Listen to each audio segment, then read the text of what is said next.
Oh, we live. We are live. We are live. I got my baby bottle back in business. I wanted to be able to hear y'all tonight on Hit a Mix, loud and clear with the right equipment. It's Taking Thursday back.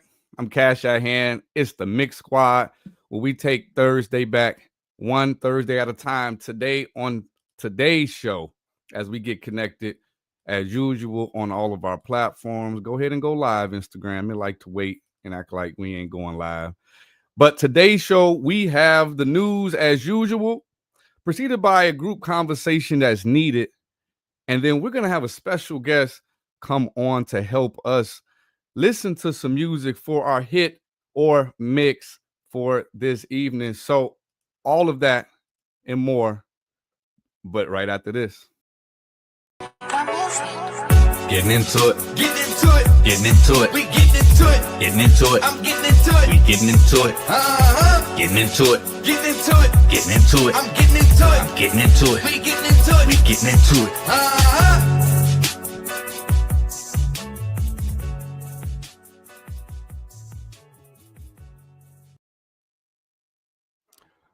Yep, so we back. It's the Thursday. I'm still having trouble with the gram, man. If y'all know people on the gram, tell them to go ahead and go to the YouTube, because we can't get live on the gram right now. It's not letting us hit that live button. So we are just going to stick to YouTube for this evening.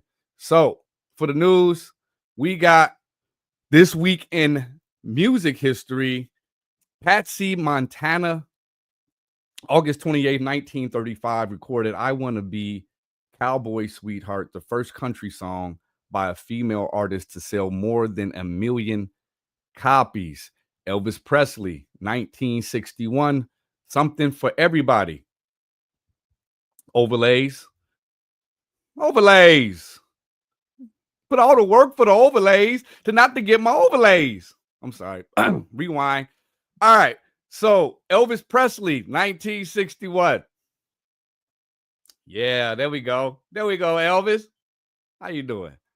Something for Everybody. Elvis Presley's 6th studio LP reached #1 on the Billboard Pop Albums chart, holding the spot for 3 weeks, even without a major hit single from the album. 1965, the Rolling Stones album Out of Our Heads hit #1 on the U.S. Billboard Top 200, fueled by the smash hit I Can't Get No Satisfaction. This marked their first U.S. chart-topping album. Though I'm about a week late, I'm not $1 short because we keep our money. The iconic 1969 Woodstock Festival between August 15th and August 18th continues to be celebrated for its legendary performances by Jimi Hendrix, Santana, Juan Boaz, Joe Cocker, Crosby, Stills, Nash & Young, and others. We have Garth Brooks in August 21st of 1989, first #1 single on the Billboard Country Single Chart, If Tomorrow Never Comes, was released. In 1990, Too Short released his 6th album, Short Dogs in the House. This was in August 21st of 1990. This is in the film era, but Queen Latifah definitely had her share of music. This is sitcom Living Single, premiered on Fox August 22nd, 1996. Then we have August 28th of 1998, Suge Knight gets shot in the leg at a party in Miami.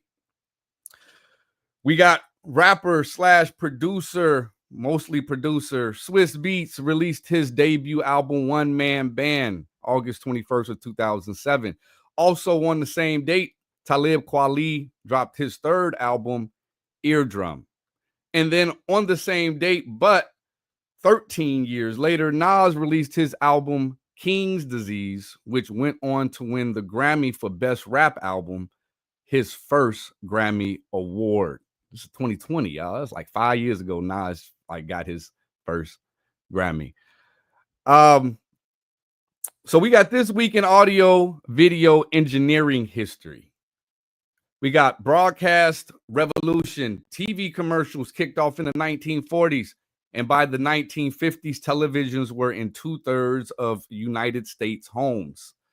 Then we have a very key nugget that I don't think a lot of us know about, which is Share. On August 22nd, 1955, the first computer user group, Share, was founded after a meeting hosted by IBM. While not exclusively a video engineering event, Share played a vital role in the early development of computing and graphics. The group's focus on sharing information and programs helped accelerate the development of software, including early graphic rendering tools and video game programs. We got Apex Quadruplex Videotape 1956. This is the first professional broadcast quality videotape machine. First pre-recorded broadcast aired in 1957, enabling the time zone delayed content. We got Westrix, who demonstrated the first commercial 45 by 45 stereo cutter head at AES in August 28th of 1957. This development was crucial for the widespread adoption of stereo sound on vinyl records. Before this, stereo records were either vertically or laterally cut, which was incompatible with existing phonographs. The 45-degree angle method allowed both channels to be encoded in a single groove, making stereo a practical and commercial reality. In August 23rd, 1993, Nintendo announced this partnership with Silicon Graphics, or SGI, to develop the hardware for a new video game console. This collaboration led to the creation of the N64, a console that would become a landmark in 3D graphics. The N64's advanced processors and graphics capabilities, including texture mapping and anti-aliasing, helped popularize 3D gaming and shape the future of the visual video game industry, the just graphic design industry, even what we are dealing with AI now. Networked audio processors. I know we've all heard of VoIP by now, right? Voice over internet protocol, right? Facebook, when we call each other off of Instagram, etc. FaceTime, I should say. But have you heard of IOIP or IIP?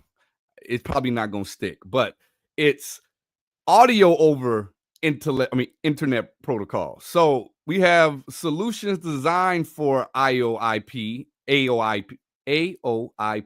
Networks are becoming smaller, more cost-effective, and easier to integrate into various systems, including distributing audio and smart speakers. So it's becoming very, very widespread and used a lot today. We got SBE National Awards, recognize engineering excellence, but this is the Society of Broadcast Engineers, and they announced their 2025 national awards. And I'm just going to give a rundown of some awards that were won in this field. We got Doug Irwin won Engineer of the Year for his leadership in radio operations and tech innovation. David Bialik received Educator of the Year for contributions to the broadcast IP workshops and technical committees. We got Black Magic Design earned the Technology Award of their DeckLink IP 100G video card, which supports multi-channel workflows. Mark Lee from Compass Media was honored for facility innovation, have extended the WheatNet IP over 85 miles of underwater fiber to connect remote radio stations. The awards dinner will take place next month, and congratulations to all of those award winners in the tech field of video.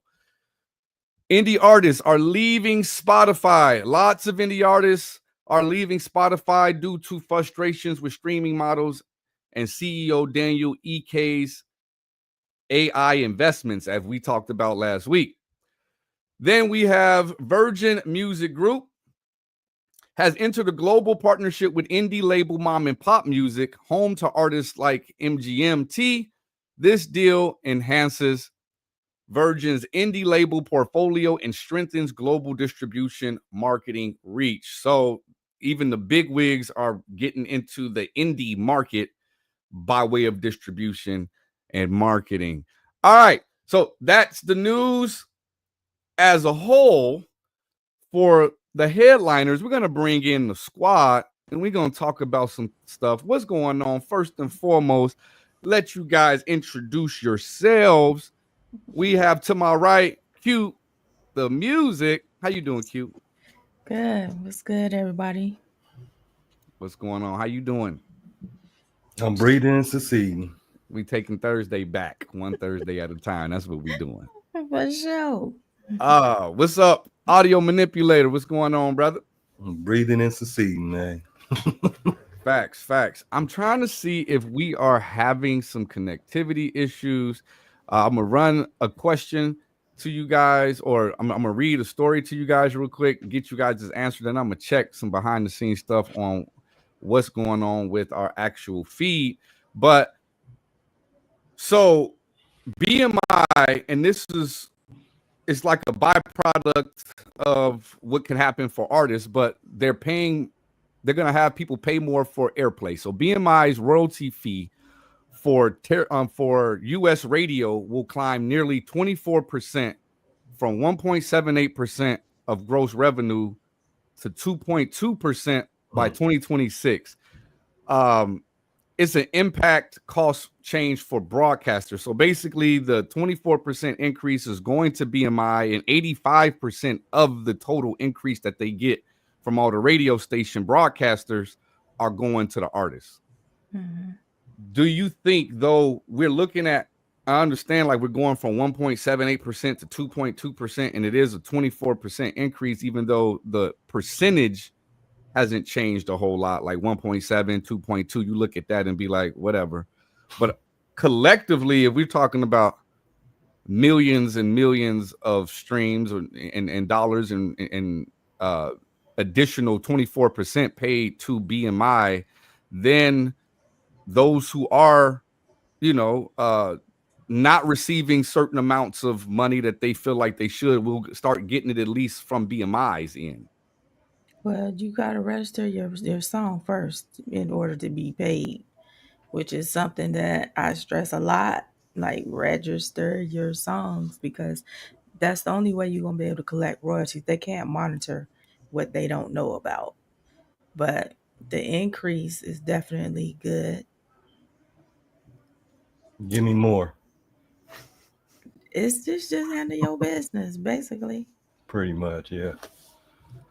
Yeah, I mean, just to I guess answer what Slang is saying, it's like it depends on what side of the fence you on, right? So like if Mix Squad has decided to become in the space where we are the, I don't know, Amazon for registering your work, because we're gonna facilitate getting you paid and collecting all of the royalties and stuff like that, you probably wouldn't be saying, give me more. Like, it depending on what side of the, when you are an artist, you want more from platforms. When you're someone who created a platform, like if I created Uber, I understand y'all complaining because y'all not making as much as y'all feel like y'all should off of y'all cars per trip.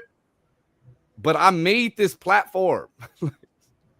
Like, everyone uses my shit. Not everybody rents your car. You know what I mean? Like, I should be paid a certain amount of money more than the individual that is using my service as the business that is having everybody use their service. So you know what I mean? Like, I get it. Like, we always want more, but I just implore us to consider, if you was that person owning that business, you ain't trying to pay no more than you negotiated. Right. That's the art of negotiation. You get what you negotiate, not necessarily what you receive. And 85% of the additional 24% is going to the artist. Right. So they only getting 15% of 24%. Right. BMI ASCAP is pretty fair when it comes to distributing the royalties. You just gotta, as artists, we have to do our part to make sure that we register everything properly. And a lot of the times it's going to affect the indie artists more than the majors, because a lot of the indie artists don't spend the time to collect royalties properly, Right. or even know what royalties they are entitled to. In addition to that, the indie artist's chances of getting these particular royalties are slim to none because these are from radio stations. This is the radio station is getting an additional tax on playing your music at the radio station. Right. So to be on a radio station, So you know what I mean? It's only like 7 it's artists on the radio station right now. You know what I'm saying? Like, that are indie.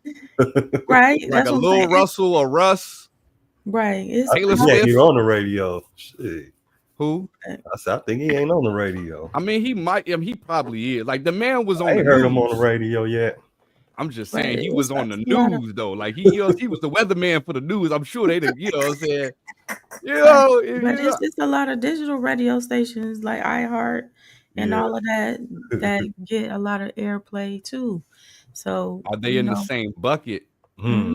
as they are broadcast radio stations as far as these particular for those legal royalties. concerns? They should be. They should be. But you gotta double check, but they should be. That's why, like, I'm glad, you know, my mother used to tell me that I make a good lawyer because I just like to like debate. I say I don't like to argue, I like to debate. But this is why I wouldn't, because of the ever-changing landscapes of all of these things, and to keep like to be an entertainment lawyer and to keep up with all of the moving parts of different, you know, things that like all of this stuff matters. And like, you know, you could be on the wrong end of getting sued because you just didn't stay abreast of a small tweak in the fact that we have digital radio stations. And do they have the same, or is there different laws that pertain to them using the digital airways? Because I know that broadcasting channels are taxed federally.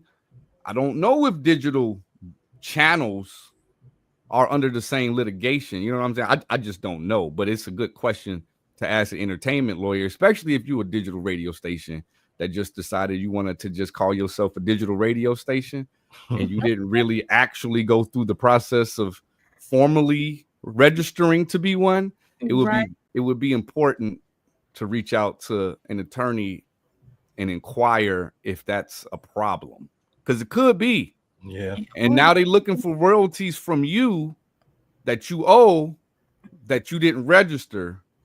And next thing you know, they done created an indictment. And they don't want to hear. I didn't know. Ignorance is no excuse. Yeah, you have to license the music. So, but it's a few of them. You know how it is. Yeah. Well, I'm saying not, you know, like I know the artist would have to license the music, right? No, the station. Oh, the station have to license the music. They have to have a right to play it. But you know how it is with record labels. Record labels pop up every day. That don't mean people are really registering their LLC or whatever. They just operating. So you're gonna have those as well. Facts.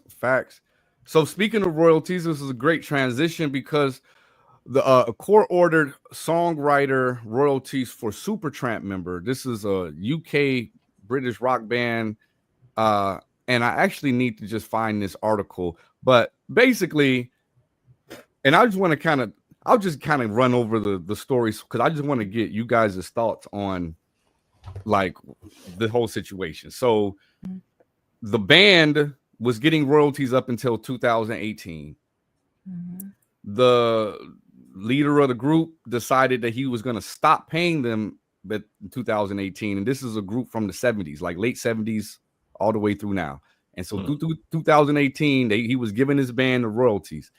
A New York jury decided that he had like a statute of limitation as far as how long he had to pay them for the royalties of this music. And he stopped paying them as of 2018 because a jury of his peers in the United States, not even where he's living in the UK or where they're from, decided that you don't have to continue to pay this, that there is a end date to these royalties. And just a judge within the UK just overruled that, saying, no, you do need to pay these royalties and you need to pay back royalties for the time that you stop paying royalties. So I Damn. thought it was an interesting story. I don't know Super Tramp and none of that stuff, but Right. the story, just what would make one feel that there's statute of limitation on my art, like that there was. Well, apparently, I mean, I guess, but It's a lot. if there was a contract, wouldn't the judge not overturn it? If there was a contract that stated that Maybe he signed his life away for life. Shit. But they are a group, right? yes, it's a band.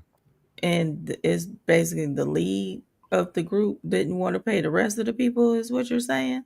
Yeah, I want, like, let's call it that. I mean, they don't say what his role is, but I'm assuming he's the lead, and they call him bandmate. So he's not like a manager or nothing. He is a band member.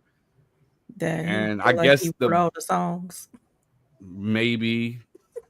Like, you know what I mean? As far as, so I read the article, and as far as like what I just said is pretty much what it said with a bunch of other legal jargon. It didn't really get too far into why. I guess they're popular enough in the UK to where the article didn't dive into who they were. It was like Super Tramp.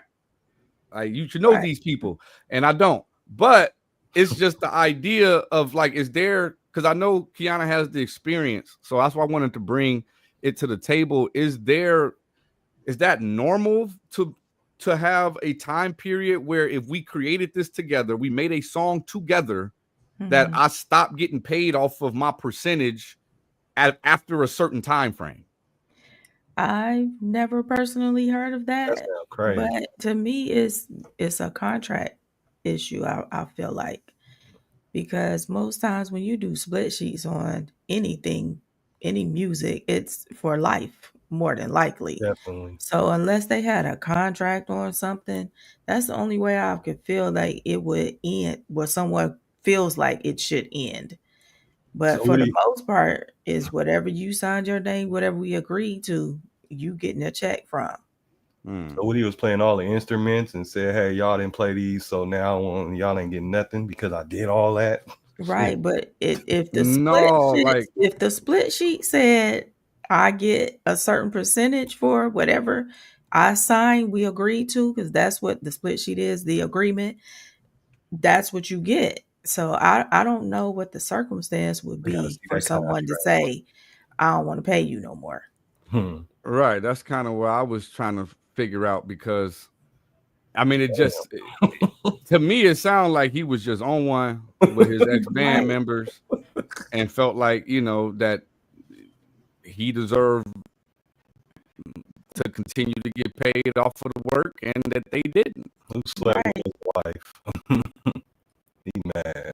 Because that's usually what happens.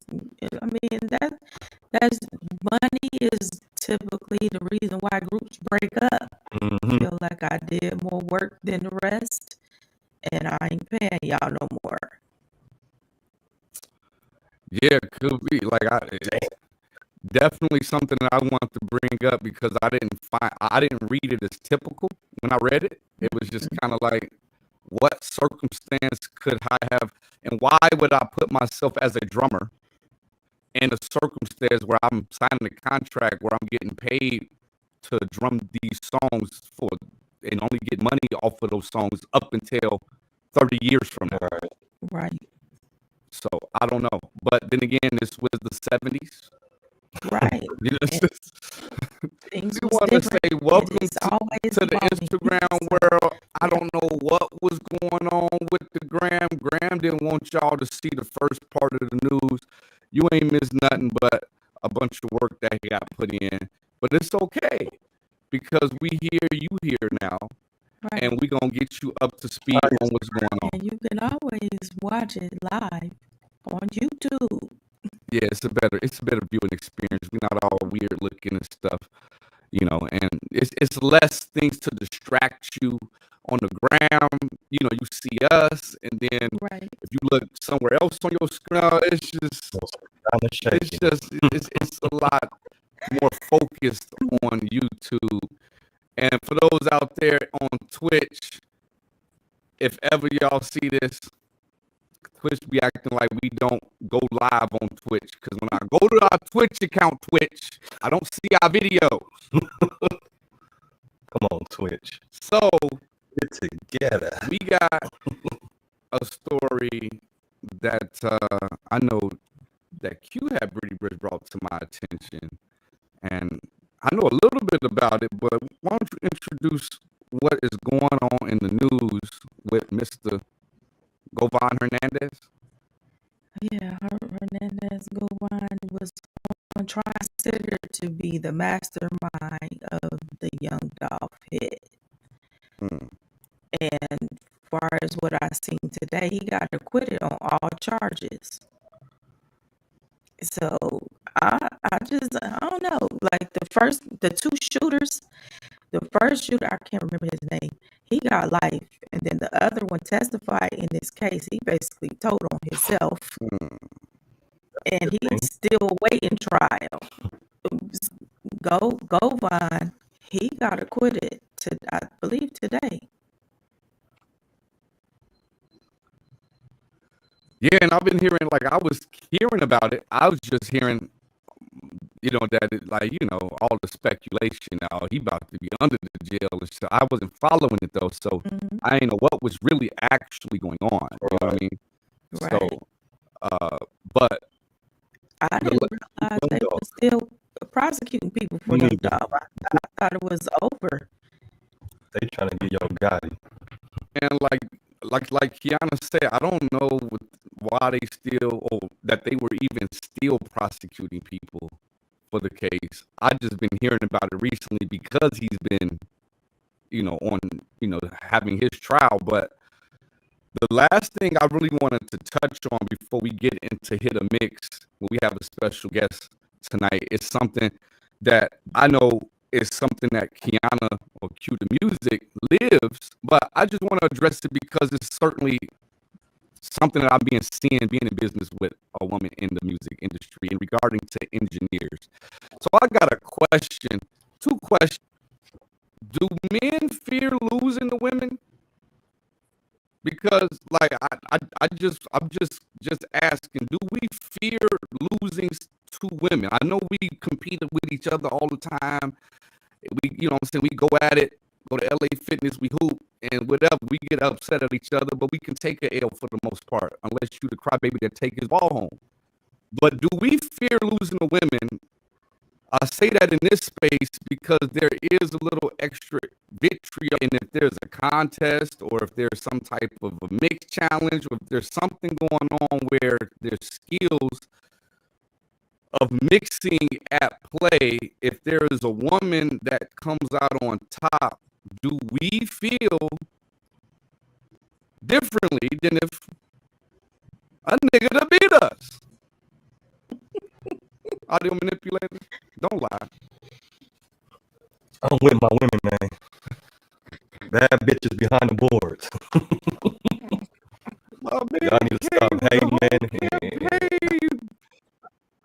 Whole campaign period. He gonna do the Trump dance. I enjoy it, man. Yeah. Man, I think for real. I think there's the pride in us really truly get to us. And for some reason, I just don't understand it in this space, though, because in this space, it's genderless when we listen to a song. When we hear a song, we don't attribute a male or a female who mixed it or put it together to make it the full product if it's a good mix. And then, obviously, if it's a poor mix, we hear the imperfections and things that could be more, desired in the song. But that's why I don't get it when it comes down to engineering, because no one knows who's mixing what. Right.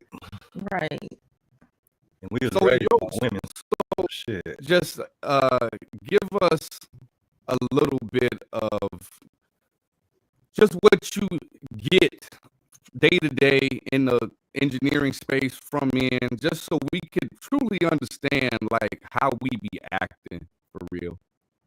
How they be acting. I feel like it's men, bro.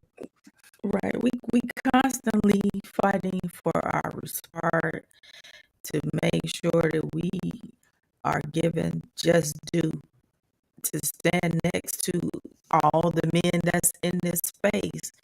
Which I feel like if we put this, because I put a lot of time on task to be a good engineer, I feel like it shouldn't be minimized to, oh, you can only mix well because you're a female. Like, they make us our own category. You know what I'm I think saying? you Like, was told when you had a solid mix was like that was dope for a female. right, Like, what does that mean? Like, it's either right. fire or not. Like fact, so the second question I had, and like I said, we're gonna transition straight into the songs for the night. But I do want to ask, do women make better engineers? And I ask that because generally speaking, women are more prone to details and to actually pick them. Not all women, just in general, you guys are more keen to details and organization. Right. And in this particular field, we are problem solving, trying to take what was rawly recorded and solving it into sounding it how. I wonder if we're scared from the first question because you guys innately are better at the job. I don't know. I just think we possess a different skill set. You know what I'm saying? It's almost like just men are attributes. That doesn't mean that Yeah. we can't still do the same job. It's certain things that y'all may hear as an engineer that females don't. And like you said, we are very detail oriented, and I think we have more of a nurturing manner when it comes to dealing with artists and things of that nature. That may seem like, we may be better for the job in certain aspects, but it's an even playing field. I feel make us who we are as engineers. I don't feel like it should be one better than the other. Facts. And it's rhetorical. We know truly that gender is not a separator of skill. But I do wonder if there was more, if it was more evenly spread, if the top dogs would be top cats. Yeah, right. Just It's saying. a lot But of women in the industry that I feel like don't get the shine that they probably should get because it's a facts. male-dominated So industry. it's obviously a conversation we are going to continue to have over the years because it is needed to have. Sometimes I know me not being a female, I overlook certain things because I'm not experiencing those things that you may experience. I'm not experiencing getting a text message saying honey, bear, baby, all of these different prefixes that you wouldn't send to a dude. Right. All based off of the fact that what you babying, like she gonna come punch you in the face. Because she, she ain't no female like you think. But that being said, guys, we are going to transition, as you know, to Hit a Mix. And before we do that, we got to take our first break. So we back with Hit a Mix right after this. So is not ready to play. Go ahead and hit that for me, Slime. Where is it? Media assets. Media assets. Hey, what's up? I'm Q, the music from the Mix Squad, and I'm calling out all artists, producers, engineers, and music professionals. Do you want to showcase your music, tell your story, and connect with a growing community of creatives? Then come join us on Sunday Spotlight, our exclusive interview series on Mixsquadtv. If you're ready for your spotlight, hit us up on IG at Mixsquadtv, and let's make something happen.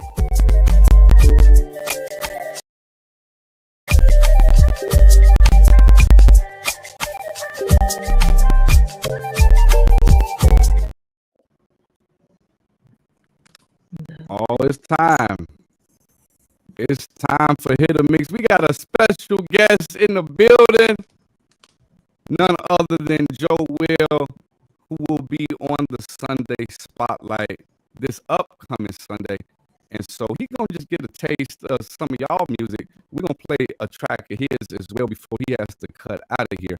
But we wanted him, as we like to encourage all the time, having someone other than our set you guys send in, and also to get some live reaction and feedback on the tracks that he may have. So, you know what I'm saying? We're going to get right to it. I'm going to actually try to adjust us real quick, make us just a little bigger if I can. I don't know if it will let me, but boom, there we go.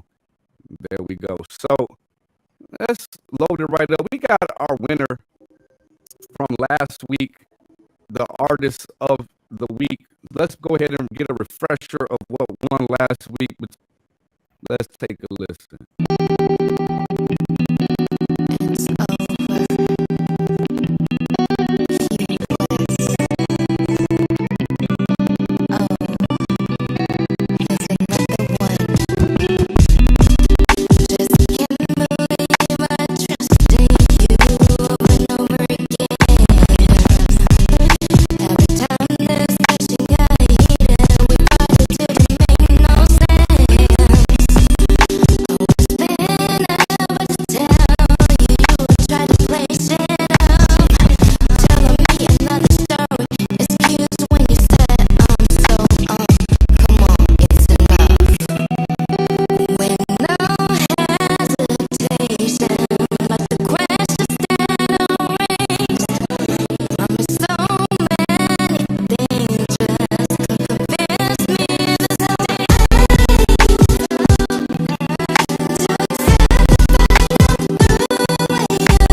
Quashana is over. Yes, indeed. That was the winner from last week. Yeah, I was able to finally hear it in my headphones that I the ones that I was wearing before, as far as what I thought the mix was. However, because I am in, mixing headphones, I was able to hear some things that I was like, okay, I'd have treated this a little differently or that, but it was small, still a good song, great vibe. Quashana is over. Check her out on IG, Quashana_RS, which is a mistake I made here on the screen, and then YouTube it is Quashana. What y'all got for that one more time as we transition that song off of the show? It sounded pretty good to me. I like the beat selection. I like the melody, the harmony that she chose. I feel like that'd be something that I probably I was rocking with that. I feel like she talented. Facts. Quashana from Germany by way of Korea. Yeah, she was on the spotlight maybe 2 or 3 weeks ago. Dope person, dope artist. And let's actually transition over to your track, bro. The one we had loaded up today was No Complex that was sent in for the spotlight. if you check out the Spotlight this upcoming Sunday. But we're going to play one of them for you tonight as a little tease on what you going to check out on Sunday. Let's take a listen, y'all.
I love them trumpets and the hey voice man, in here. it's a symphony.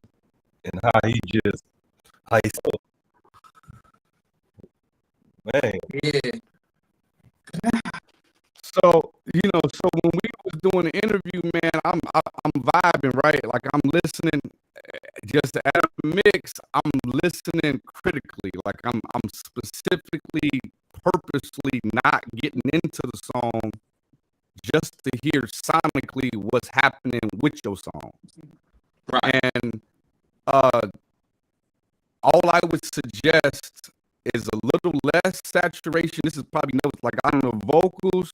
Like you can, I forgot my man Chance mixed it, right? Yeah. Maybe just like 25% bagging off on the saturation. Like it ain't over, like he ain't overdoing it, but it is a little crunchy where as it get a little sounding at the top.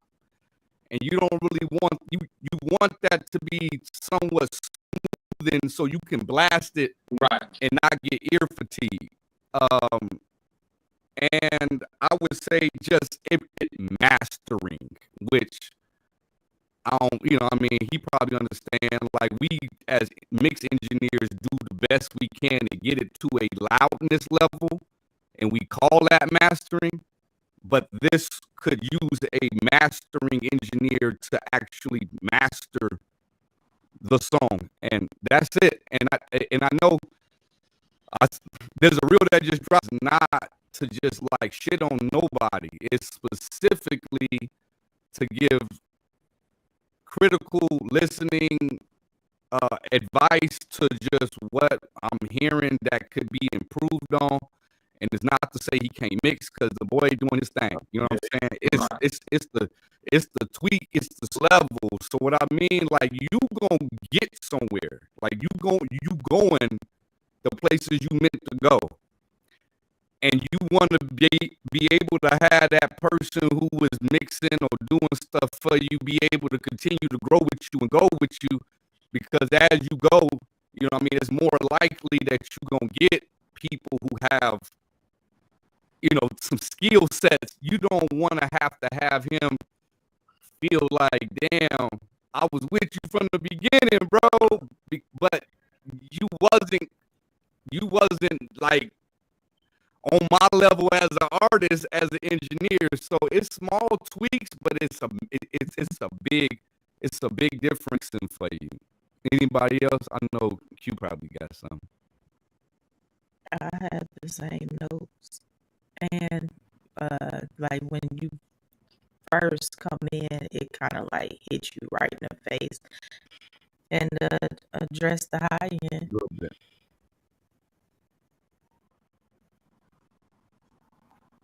You got audio? I already said what I said, man. Because like I told you on the interview, this is my type of music. You know what I'm saying? Like I love the track. Right. It ain't even about the music per se, but this is hit or mix. So whenever there is anything that can be touched on the mix, we put our own mixes on the line on this show, and we be having each other criticize each other on our own shit and just like to take it, bro. Because sometimes it be tough. Like me personally, when I used to do music review shows, I used to be sweating. I used to be like nervous. Are they about to play my shit? And then if they said something negative, I was crushed for like a week trying to know and shit. You build a callus of like, okay, eat the meat, spit out the bones. If they just saying my shit trash just because they just haters, they haters. If they telling me there's some things that could be touched up because they're actually wanting to see the best out of me, I may need to at least run that past whoever I need to run that past and hope that they're open to having the dialogue. Who did they entertain? But it's like, bro, you had two engineers who mixed just, you know, professionally the same way he probably mixes professionally, saying, hey, bro, I turned down some things a little bit, or, you know, whatever it may be. That's not trying to shit on his mixing, because the boy know how to mix clearly. On your music. Oh, yeah. Because you make good music. But as you said, like, it's just the small stuff. It may seem big when we say it, but as an engineer, we know it's a minor. It's small. Yeah, I feel like it's those minor. It's even when you writing a book, you don't just do the first draft and then this is the final. No, it has to go through an editing process, right? Where they process it and upgrade it, delete, take things out, add things, etc. So, criticism on your art, or if that is enough to stop you from doing what you're doing, then you don't want that bad enough. So. Everybody got to be able to take some type of critical analysis. Absolutely. And if at you the think end about of the it, day, I hear stuff that can make it obviously better, and it was only one right, mix. Facts. And you know, and I was going to say about the one mix part, we overlooked the fact that we going against super teams. Like, we going against the Warriors, you know what I'm saying, with KD and Steph, and they probably going to pick them collectively on this project, saying yes to this, saying no to that, add these drums, add this element, take off this. No, that ad-lib don't go right there. Like, they're actively, critically working on it as a group. And half the time, the artist, unless you just recorded what you recorded. Yeah, like he was talking about Lupe, and how your boy was mentioning Lupe. Lupe had went almost 14 years with Atlantic not making a album, because every record, every track that he really, really liked and wanted to put on the album, they was like, something else, bro, make something else. And he kept making something else, and they was no. He makes something else. No. Make something else. Damn. We're not putting this on the album. We can't sell this. Did they have a reason? The fact that he was under contract. Right. And I was going to say they have their own agenda, because like me as a songwriter, where we would want a particular song and we would write that song, and then they'd be like, no, I needed to say this, and that. And I'll be looking at them, well, you should have wrote it.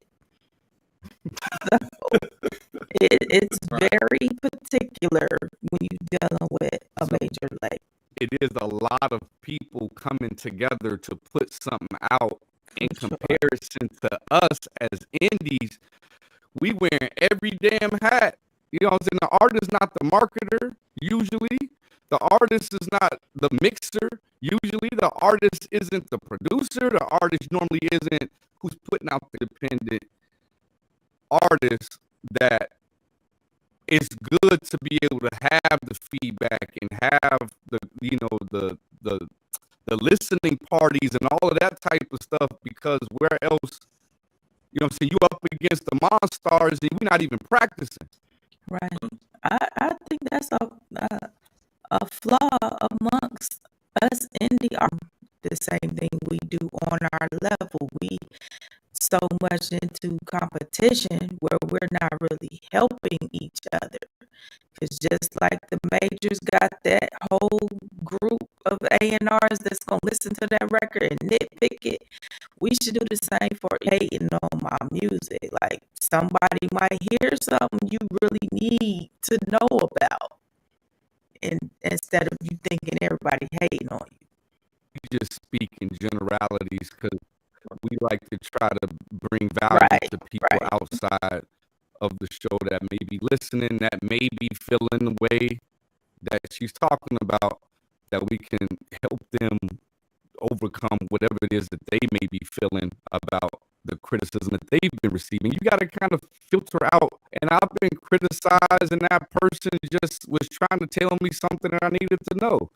You kind of got to figure it out through being open-minded, right? Like, if someone says something, go back, play it 6 or 7 times and try to run it 1,000 times. Because like me, when I make a song, bro, I ain't gonna lie, bro, I'll wear that mug out. Like, that is the greatest thing ever when I first make it. And then, like, you know, I get used to whatever imperfections or flaws or issues that may be in there because I'm singing. And so you tend to disconnect from how it sounds to everyone else because you are accustomed to hearing it. That's how I was when I first mixed. Like, I promise you, I am ashamed of sharing my first mixes as an engineer because, like, I used to think they was fine and then switch off to something out on Spotify from a major label or from a major artist and be like, why can't I get my, like, you know what I'm saying? Like, my vocals don't sound nothing like that. So, yeah, man, we ain't gonna belabor the point. Your stuff dope. You know your stuff dope. Sure. Even though you carry a humble heart and a humble spirit, you know internally that, you know, you got it. You know what I'm saying? Like, I know you got it. And So at the end of the day, if it hears something and then I do go back and I listen to it 5 times or however many times, and if I don't hear what they saying and I'm comfortable with what the result that I initially had, let it fly. Let it fly. You feel me? Let it fly. Extatotion actually in purpose the whole, you know, uprise of his following, like, because he had a purposeful distortion because he was going for that grungy sound.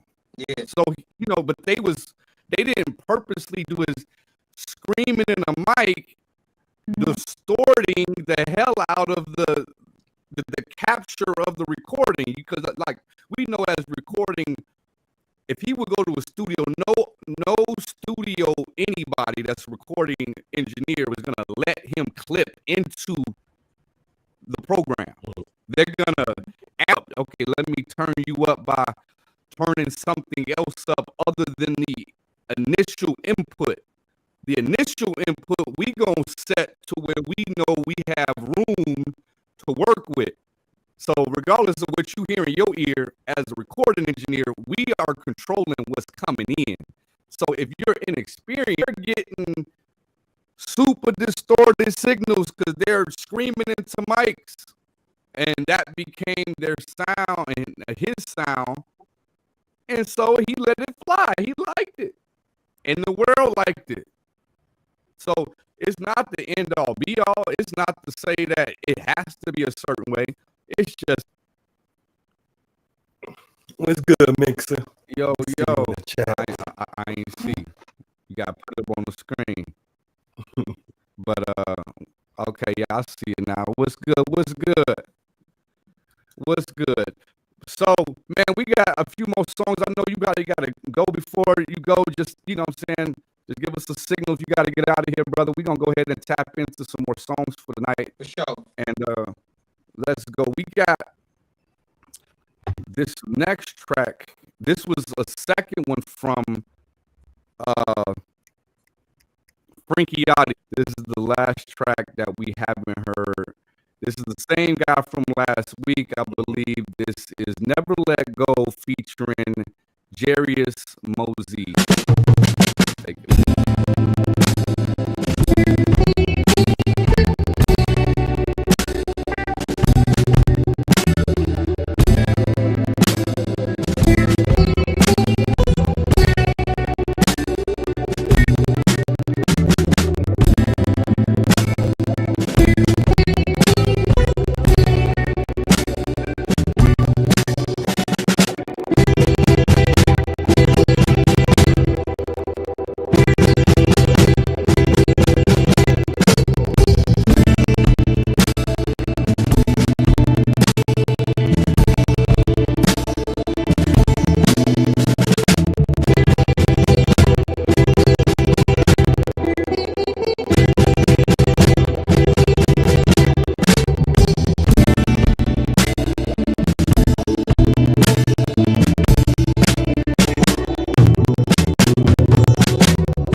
Never Let You Go. Mosey the Great, and mixed by Frankie Audio. Obviously, it's Feeling too. Shit. I mean, it sounds like I heard it before. Like this is a man who's been mixing for 4 decades. So like normal, I don't really have much feedback on the mix. I will say I love the way the bass. You know, I had to actually take, you know, the headphones off to get the full width of it in the monitors. And I just love where the bass was moving.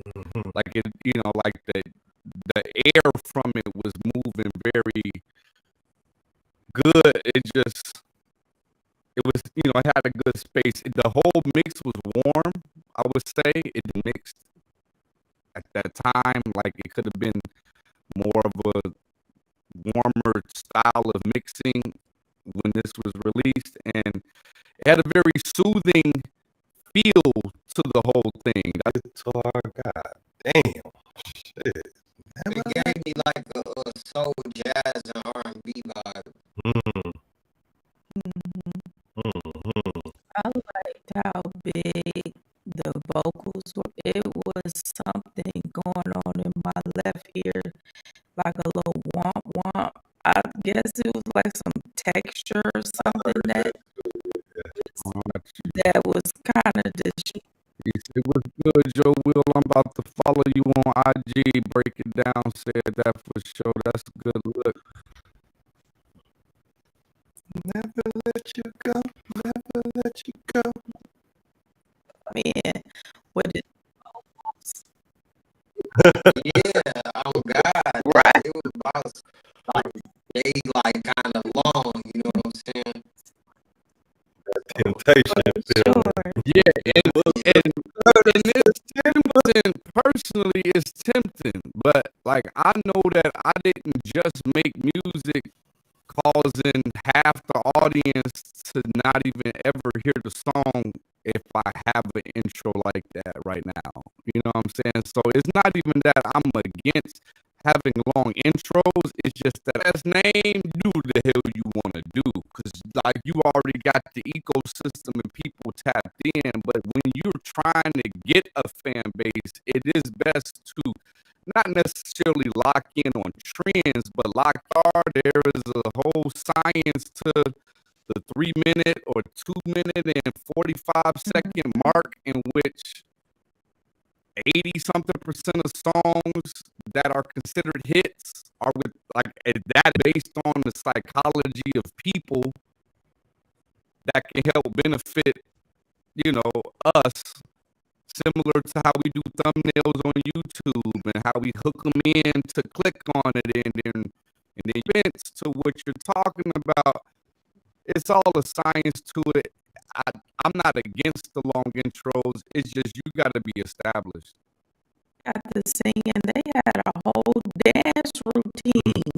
So the intro was needed because they doing their steps or whatever and then spin up into the mic and start Spin until it was done. You feel what I'm saying? So right, for sure. add some of these instruments in here to it's like a prelude to get to the next track. Man. Straight up. But you know, it's from Rain, from FD Rain. It was one of the beats that was on the show, but if you didn't, Cap Circus.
FDE Rain.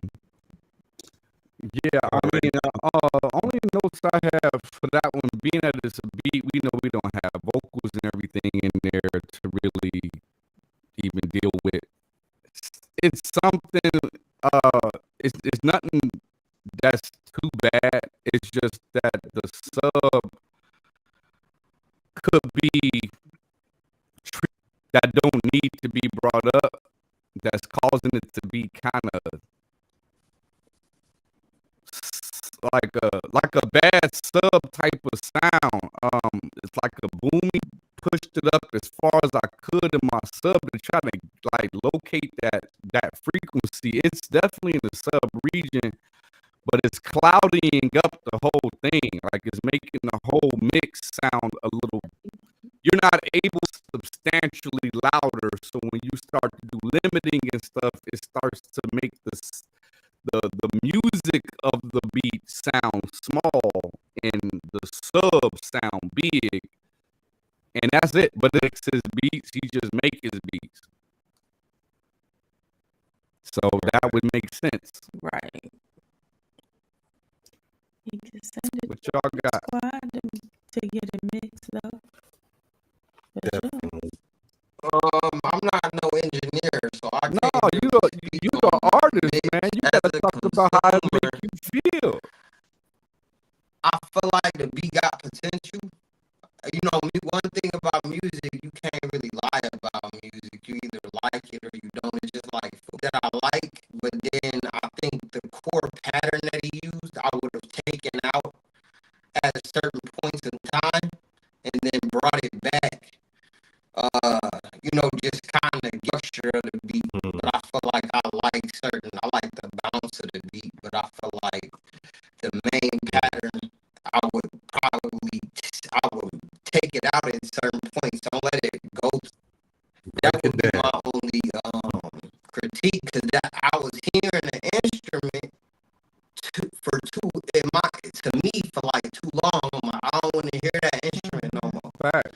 Turn that into the structure and the layout of certain things for me when I'm listening to a beat, because that You talking all facts, bro. Everything you said was absolute on point with just how we listen to stuff, man. Too much any good thing, you know what I'm saying? You eat too much cake, right? You know what I'm saying? You may love those patterns put together, how he put them together, but if you hear them consistently, nonstop, without a breath, without a break, it will cause you to not want to hear it anymore. Yeah, that's what I would. But it was sub only. Yeah. He was breaking down the subs, but not really breaking apart the elements within the other instruments. Right. So the composition of the song itself could just use a little tweaking, and that, you know what I'm saying, for us who do putting together, music, it should be already in time. All you do is take a bar out here, a bar out there with certain, instruments at a time, and then it gives it a different feeling, even though all you did was take out something else. But as the beat builds and as it continues to grow, it doesn't seem the same. On the dance floor, but you only doing, it's like you keep doing the same dance. It's like that's all you got. You feel like it's like, and I'm not even like trying to. My brothers make beats. Give me a different level of insight, because I see how they structure it, and why I enjoy his beats, or my brother's beats so much, is because keep the pattern, throw gross beat on it at a certain point. They change the hi-hats up at a certain point. They have a certain instrument going in coincidence with it. It's a wave.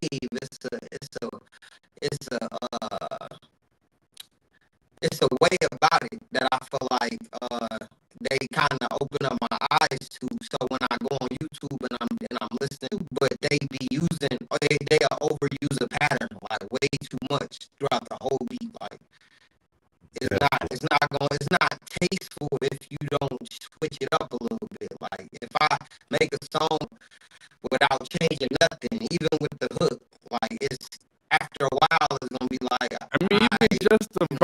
like it. If you go the entire verse with na na na na na na na na na na na na na na, boy, I want these nursery rhymes no more. You know what I'm saying? Because that's what it begins to feel like after a while. It begins to feel, you know, boring is the word. Like that's just telling the truth about the emotional draw that you get from how you felt about the song. And again, same thing we were saying to you, because I know FDE.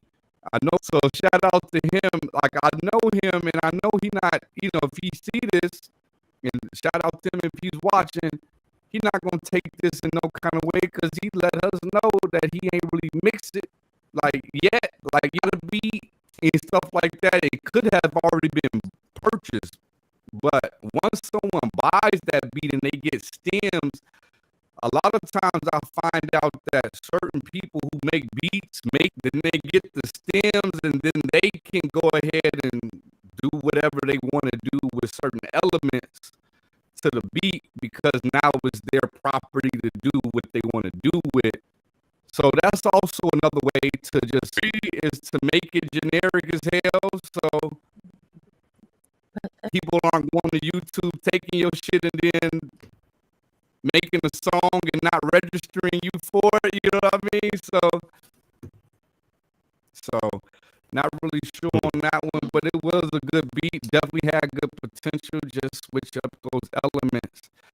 We got Black Girl Magic. We need to shout out, this is Chanel and Taylor. Let's take a listen to this one, y'all.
Ooh, how she in that boy?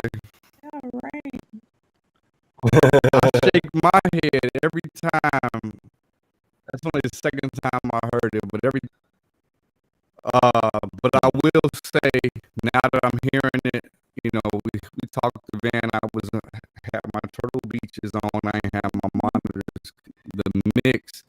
There's just one thing that stood out to me that happened every time the trumpet would blare while the kick would hit. Yeah, I thought I was tweaking. I had to actually like make sure I thought it was my speakers, man. Like I was over here about to be like, yeah, I was over here adjusting and like, what the fuck? and that's it. Other than that, I loved it. I didn't have any other critique personally, other than that it was like the trumpsy range and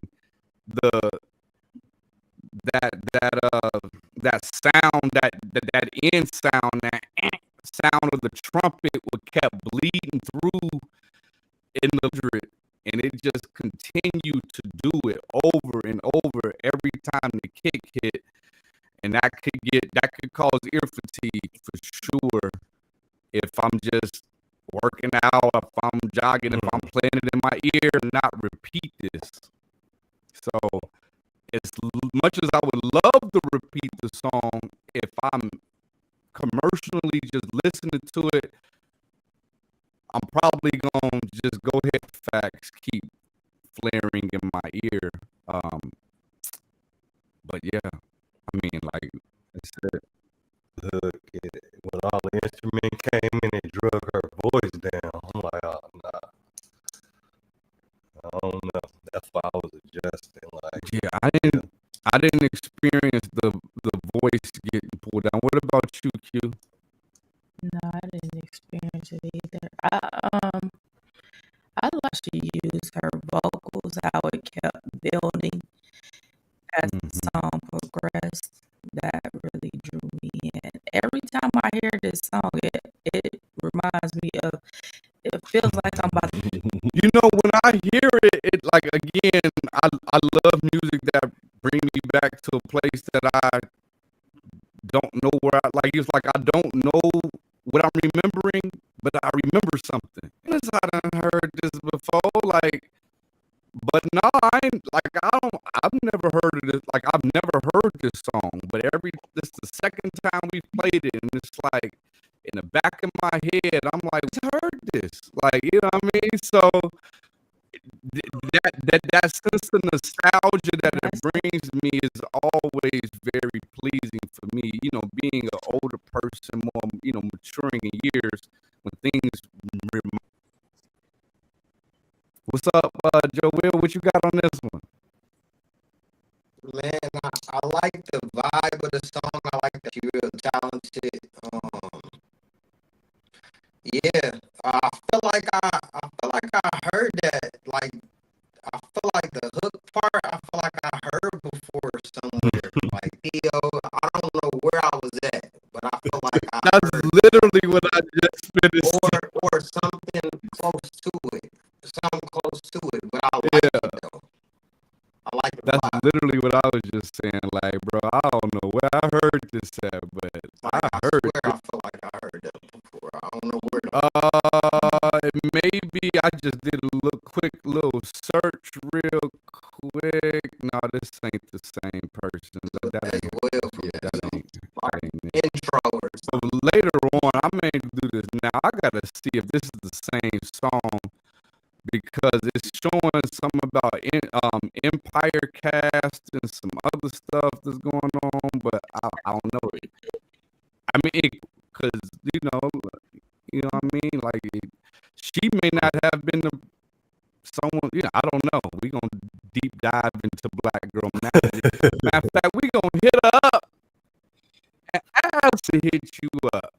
Van said we can hit you up, so we gonna hit you up. Straight up. So really, we got one more song for the night. And it was actually, since there was another song that she had that has a whole nother vibe. So we have a song from Quishana that is called "Get Your Swerve On." Quishana.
Get your swerve on, Quishana. Get your. I love that sub. That shit was.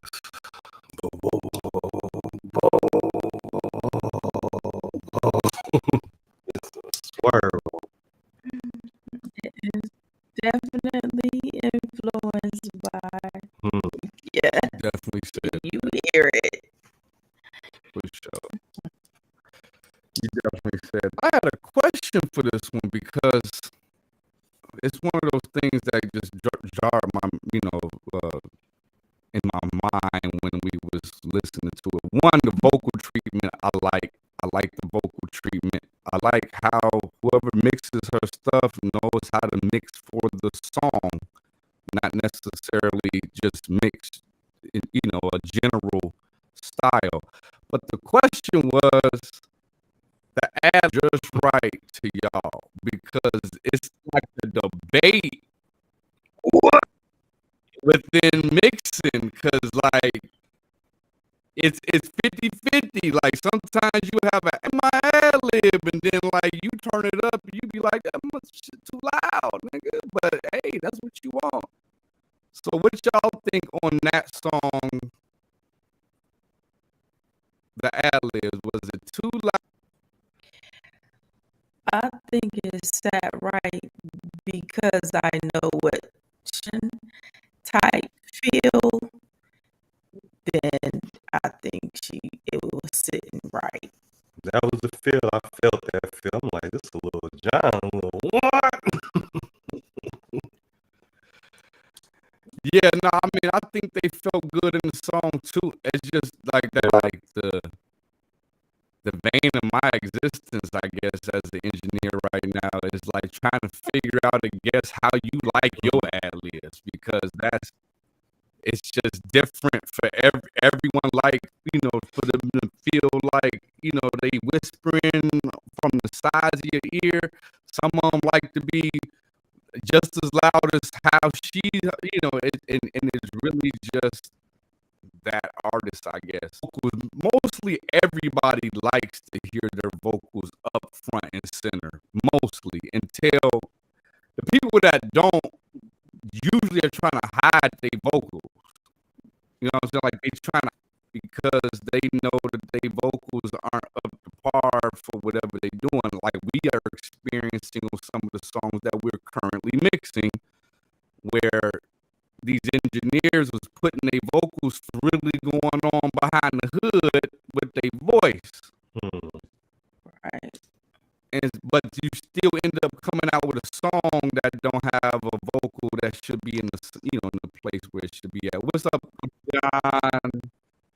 I ain't gonna lie, I ain't like it at all.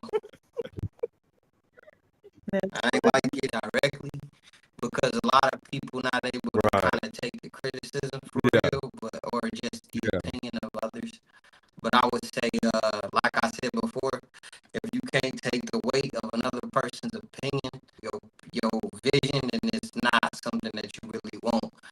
But just as from a consumer perspective, I wanted to turn it off. I didn't want to continue listening, so I was trying to tune it out. I didn't want to hear it. Down to us artists, y'all, we ain't batting 1,000. Like, you know what I'm saying? Like, I promise I got stuff in the arsenal that just is what it is. Like, you know, being a hobbyist, that happens where it's just, I was feeling this way today, and then 2 years later, you was like, other than that, you know, we all have our own tastes and our own genres and stuff. Like, if we got on here, and I anticipate in the future us having some stuff that I just don't get down with, man. But at the end of the day, I can still just admit that that's not my cup of tea, but still give a should sound like, you know what I mean? Like, if she was going for the Lil Jon feel, Crunk think with that is the authenticity is lacking when we get to, For me, it was the beat. I ain't really like the beat at all. So it was like, checked out the beat. I'm listening to it. I ain't really like the beat, just listening. And I feel like even as an artist, what drives me to, or of the frequency of the music, like it's the swag of it, the way it waves. Yeah. That wasn't like my type of, I ain't like the beat, so. I feel you. I think too, because she's over there in Germany, that could be an influence in it, how we get it over here. So I can only imagine what the selection is in Germany. No, the Lil Jon Crunk era, that's then came and went for us. But that might be something they still on. Do my dance, because I remember that time. So I don't think it's a record I would push currently. You definitely showed her versatility from the first song to that one, for sure. That was the same artist? For sure. Like, that's the versatility of the artist. That's the range for sure, because I wouldn't have knew that just by listening. I'm like, how was this you? Because her voice got deep and everything. It's just like, sound like that, like just normal conversation. So,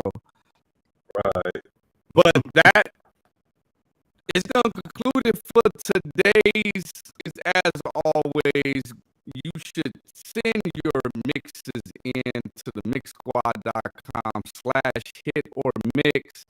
If you want to get booked for the spotlight/Sunday spotlight. Now, as we conclude let me get my man back on the screen. Singles of all time, we had the versus battle. Eminem, Lose Yourself. Remember, this is based off of equivalent album sales. Tupac won technically an upset by ranking. California Love, the song itself, because remember, it's not artist for artist, it's song for song. California, what we gonna drop next? I know you're happy about that.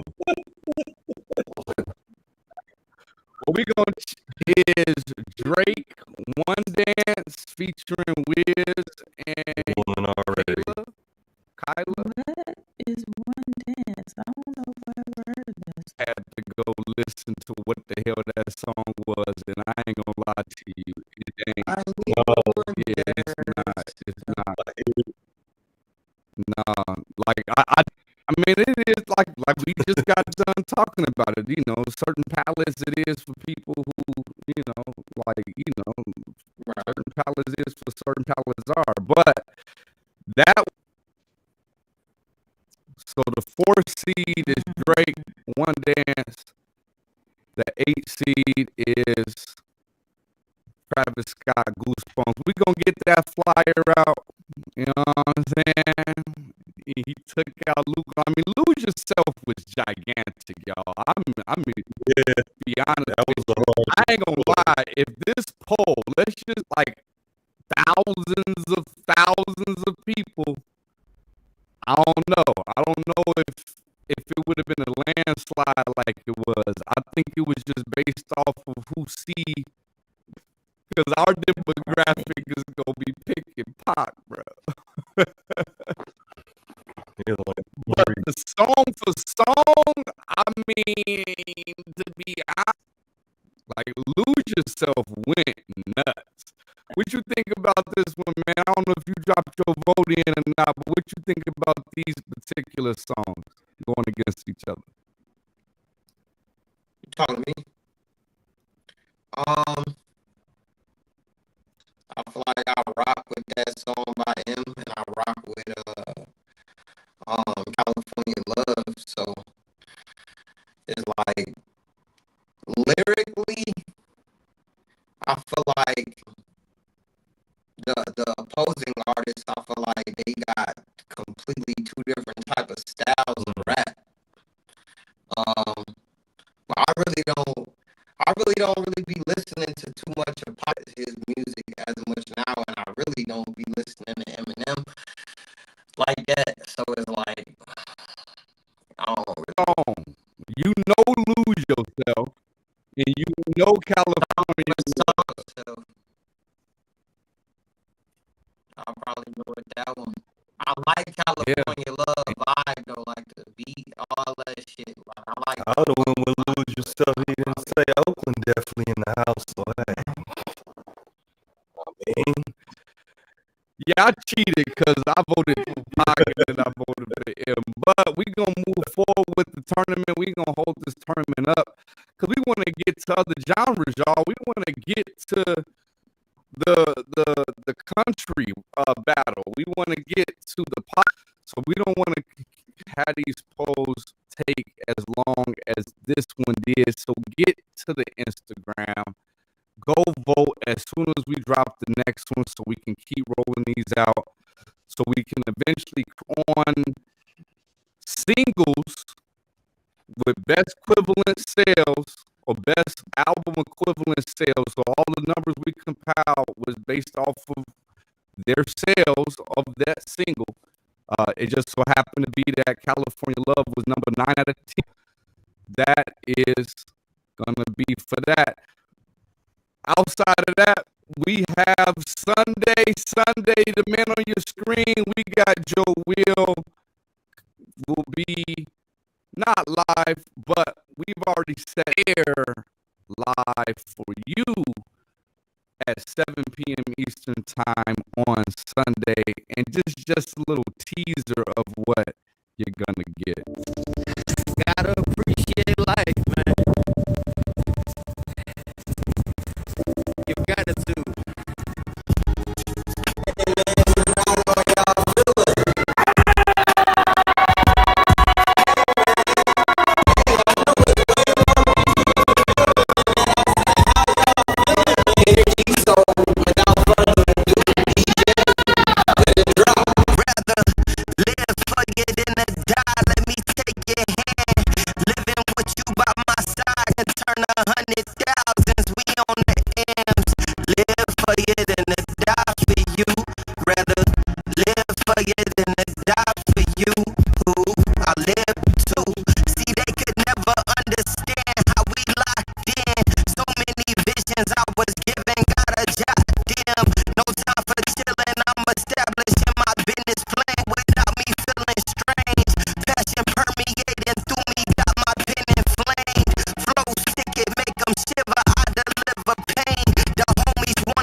Tune in on live for you, then die for you. Straight up. Tune in on Sunday. That song is out, right?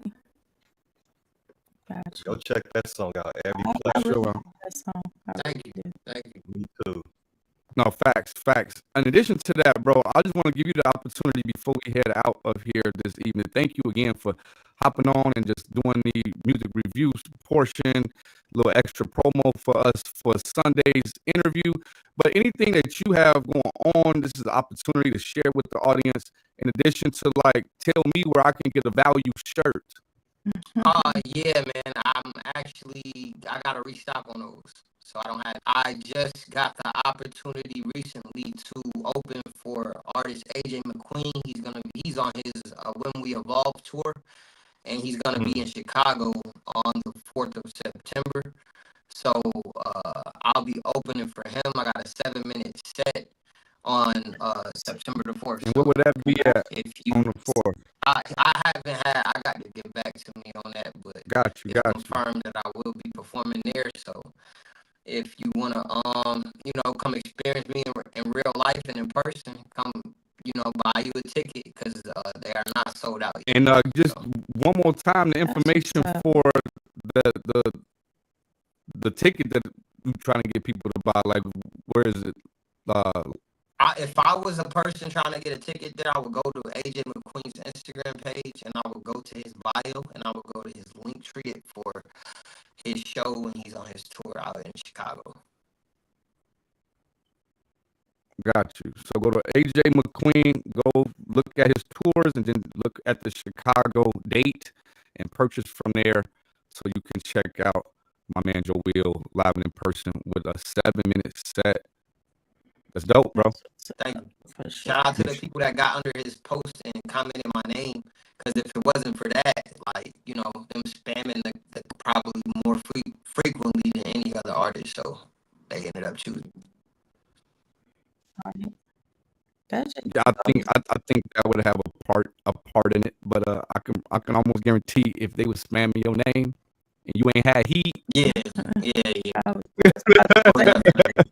that goes So- to the quality of the music that you put out for them to want to continue to spam your name. Indeed. You have good music for sure. Thank you. Absolutely, bro. So you know you got supporters here. We appreciate, you know, the love to hop on the platform with us, and you know, always welcome to come on any other time in the future as we continue to both elevate and grow and carve out new, you know, spaces for ourselves and our brands, bro. We definitely want to just stay connected and stay in tune. So you know what I'm saying, you got us now. So Gratitude. Hey, I appreciate it. Likewise. It's vice versa.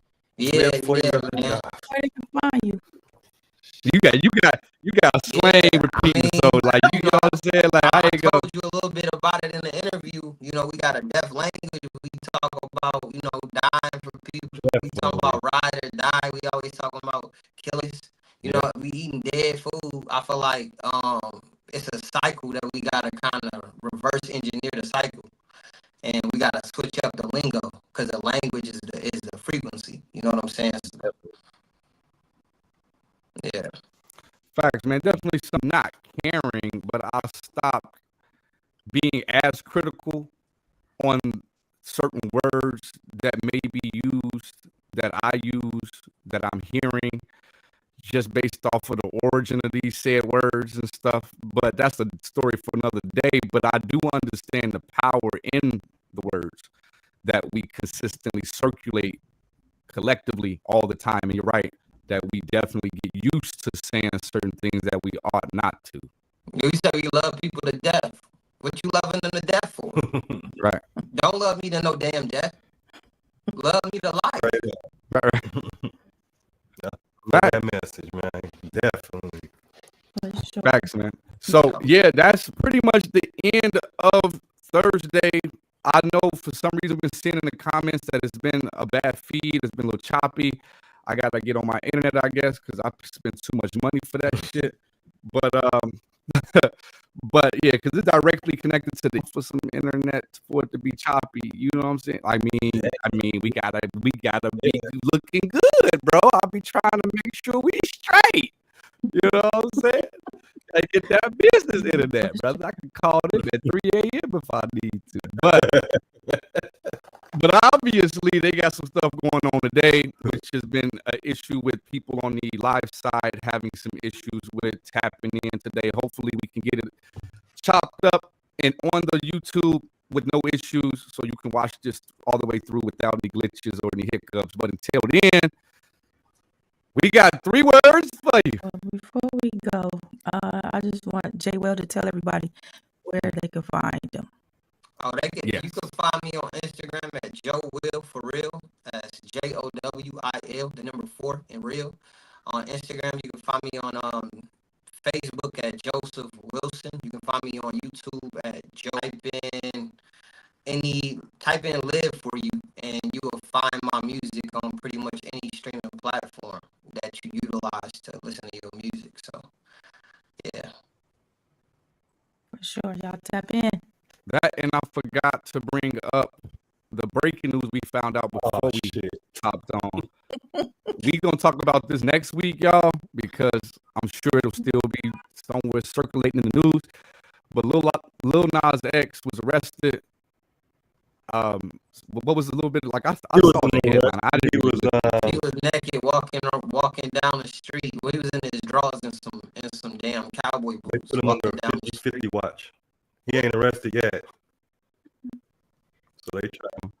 And I got it say Lil Nas X arrested and something Studio City hospitalized for possible overdose sources. So whatever that source is, that was Channel 7. So I mean, you might want to check again. I don't know. They may be wrong. You know, they get stuff wrong all the time. I'm just saying. But they said they reported he was arrested. Maybe when they released him out of the hospital, they might. But why should you? He was on drugs, man. Shit. I mean, so like, I ain't trying to speak too much from experience. Like, it ain't uncommon to be arrested and then you find that you need medical assistance and then they take you to the hospital, bro. I'm not proud of my experience, but I'm just but it's the truth. But we'll see what happened with that. I don't really know. I don't follow dude too much about anything that's going on with his career or anything that's going on like that. But since it's music news, we will stay abreast on what's going on with that. But other than that, I got 3 words for y'all. Join the squad. The squad.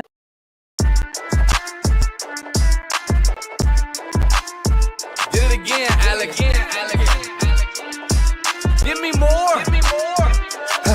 Okay, cash at hand, that's the motto, that's the plan. Got a whole lot of loot, check my status, that's the brand. Boy, stop playing, money so long, broke them rubber bands in the jam. I'll be damned if I fuck with Uncle Sam. I be spazzing on the beat. I go thermal on them niggas, I'm absorbing all the heat. Oh, salty ass niggas be thinking that it's sweet. Oh, dusty ass niggas in the president of the league. Salute. Yeah, we looking for recruits. Join the squad, get you open, corner 3, 2, 1, shoot. Don't be scared, come prepared, and we keep you in the loop. Get you squared, let's prepared, and we accept you as a troop.